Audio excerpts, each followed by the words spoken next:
పట్టాభిషేకం అయిపోయాక అలసిపోయి ఇంటికి వెళ్ళిపోయారు కదా. అందరూ సెలవు తీసుకొని ఇళ్ళకి వెళ్ళిపోయారు. ఆ హనుమంతుడు మాత్రం అక్కడే ఉండిపోయారు. పడగదికి వెళ్ళి నా పాదాల దగ్గరే పటం వేసుకొని కూర్చున్నాడంట. నువ్వు వెళ్ళి పడుకో నాయన, నేను పడుకుంటే స్వామి వారికి సేవలు ఎవరు చేస్తారు?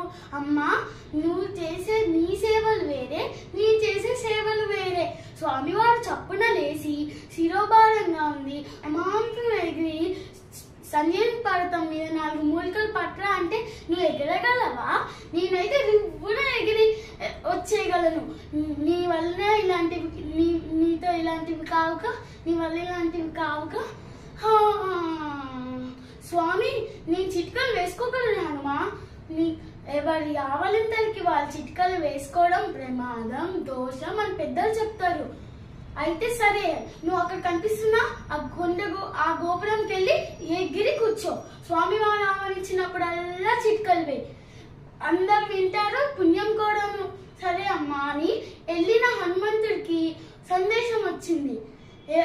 రాముడు ఎప్పుడు ఆవలిస్తాడా ఎలా తెలుస్తుంది?